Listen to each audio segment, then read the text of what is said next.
said before, all the cameras are being recorded, so if you feel like you mess up, no worries. We'll start on this 2-shot. You have a 3-shot. Okay. That's fine. Let's do an audio check. Can I have each of you guys say your Settle the names and where you're conversation. from? Hi, my name's Elizabeth. Hi, I'm Devin. Thanks for helping that, because That was a hard question. It was. It's easier after that. Gosh. Okay, I got that. well, usually I ask, like, how's your day, bud? But we already did that, so I was We like, already did that. We're past that. what do I ask? What brings you here? My next follow-up was like, how was breakfast? But then I thought that was weird, so, It was fast. it was fast. Okay. Just a cup of coffee out the door. Oh, no. So, Yeah. good to go. All right. Was that good? Or you want us to keep talking? Let's start from the guest. Guest number 1, your name is? Elizabeth. So 2 Elizabeths. Okay. Go ahead Yes. and talk to them. Here 2, and then Devin. Yeah. Okay, have you here. Yep. Welcome. Hopefully I didn't miss too much. No, the party's just getting started. Devin, what's your major? Well, once I go to college, I'm gonna major in nursing. Okay, Oh, great. I got levels. We're good there. you don't want to continue in agriculture? No. No, I'll probably have a farm yet. She will. They all say that, but they all come back. They do. So yeah. Great. Okay, well, I got good levels here. I'll try to keep up. You can start whenever. All right. Welcome back to another episode with Going Live with Global Learning. My name's Elizabeth O'Brien, and I'm the International Program Advisor here at Kirkwood. We're so glad to have you join us. Today we've got quite a special episode planned. We're fortunate to have 2 women join us from the one of the local farms in our area to talk about how their involvement with our department and has just impacted their operations. So thanks again for joining, and I'll have you guys introduce yourselves. I'm Elizabeth Rawson. I am the owner of D&E Dairy Goats and County Line Hatchery. And I brought along my daughter Devin. with us today. She was working with Jaron, the Kirkwood student that we had come out, an internship at our place. Thanks so much for being with us today. We're really excited. So tell us a little bit about your D&E goats and hatchery operations and what that looks like. So we milk 1,000 goats twice a day. There's roughly right now a little over 1,700 goats on the whole farm, from young ones up to the milking goats. We also have a hatchery so that we do eggs, birds, like adults, babies. We ship them in the U.S. and export them out of the United States Wow. for people. And Devin gets to come out, and she helps us on a daily basis with the milking and the hatching of the baby chicks and getting orders and getting things out to people. She also does a lot of the internshipping with people that we have. So when we have students come out from colleges or high schools or 4-H or FFA clubs, she gives them tours and works one-on-one with the kids. Neat. How did you both get involved in farming? Like, what inspired you guys? I've been in farming ever since I was really young. And just with me being in 4-H, I would be showing stuff, and it just kind of grew and grew. And then I met my now husband, and his rule was you either go big or don't do it at all. So we just expanded it to where we are now the largest dairy goat herd in Iowa. And we've been there for 20 plus years. We've held that title. We're probably 3rd or 4th largest in the United States That's incredible. with our goats. Oh my so- gosh. Yeah. And Just how going. how do you like it? Like, I imagine there's got to be challenges each and every day. There is challenges every day. You really have to put your heart into it. It's not something to take lightly. You are up very early in the morning. I'm up at 1:30 in the morning. You usually go to bed between 9 or 10 at night. And it's an all-day back and forth between the goats and the birds and getting my kids in and out there. So, and they're right out there with me. Those hours, putting them in, doing it, takes a lot of commitment Yeah. and time. Yeah. Would you like to add anything to it? No. No. That's all right. So what do you like about your involvement at the farm, Devin? Just being there like every day and getting to deal with all the animals and hanging with my family. Yeah.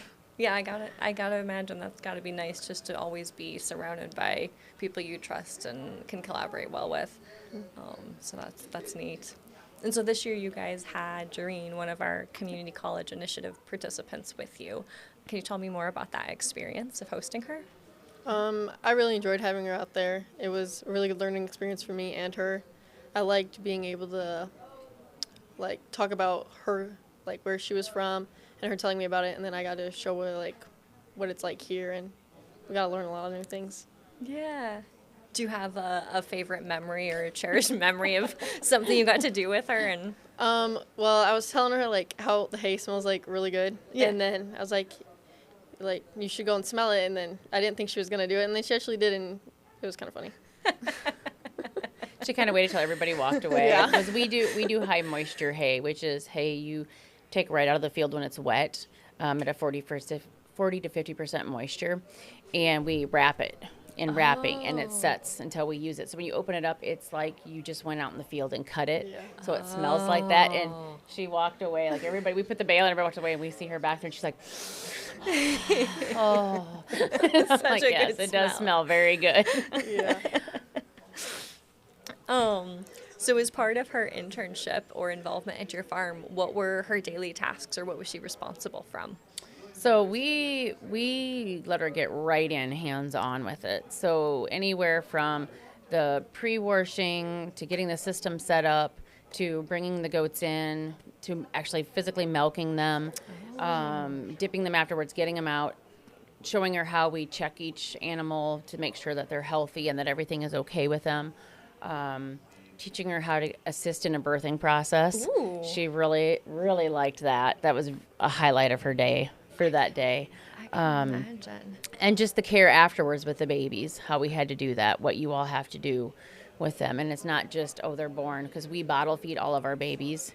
So they have to be taken away. You make sure they get all their first nutrients, all their first shots, and where they got to go and how we pin them up and, how we feed them what. Like, it was a whole thing. And then teaching her, like, if one does get sick, how do we know how to treat it? What do we do for that? And then we also taught her the marketing side as far as how you sell, like, our milk and how we get paid upon that. Markets for, like, if you need to call goats out or you need to go to a meat market with some, or different ways and avenues that you can go with those. We taught her that. We also did the same thing with the hatchery side of it by teaching her, like, checking the birds, feeding them, knowing how much they do. Why do we have to gather eggs twice a day? Why do we have to do this? Why do we have to put them in the incubator? Why, like, just showing her all the different aspects. And I think it was a huge learning thing for her to get on the level that we're at, because was like telling us back in her country, smaller places, just, I think, blew her mind that she had all that. Yeah, to go from a country that kind of values, you're farming for your family or maybe your extended family, whereas in the U.S. so much of our farms they're corporations, and you're not only trying to feed the citizens here, but as you said, exporting into other countries. And so, Devin, you mentioned that one of the things that you really enjoyed was just kind of talking with her and learning. What were some of the surprises you learned about Bangladeshi culture? Like how expensive some stuff are. Like, she was telling me like how they have to walk a lot and all of it, and I was like, that's really surprising, especially in like nowadays world, and like we get to drive around in cars and everything. Right. And I imagine, compared to the U.S., like, things are much closer over there, and that makes a big difference. Well, how do you think your staff or your farm was impacted with her involvement? I really think it's great for my children to learn about another culture coming in and being able to compare things, because I think sometimes what we take for granted, we don't realize other countries don't have, and they don't realize what we have as far as value wise. And even my kids that are younger, that are 8 and 7, it was surprising how much they soaked up from her country and her knowledge of what things that are different. Yeah. And they taught her quite a bit out there too, because she was like, really, at this young, you guys work this much. Like, we don't work this much. Our work ethic is not like this. You know, we don't get up this early. We don't do, and we're like, well, yeah, you have to. If you want to do these kind of businesses and things, you have to do that. Yeah, especially with So the it was- size of yeah. your farm, like that makes sense to have to work. Well, wonderful. It's been so nice to chat with both of you. What's next for the rest of your week? Anything exciting? Going back home and doing chores again. Well, That's about thank it. you. Thank you for being here. Thank you for providing such a cool, unique learning experience for our students. And thank you to all of you who joined us online. Tune in next week for another episode of Going Live with Global Learning. Thanks. Oh my goodness, 1,000 goats? Yeah. Wow. And what's a typical, like, when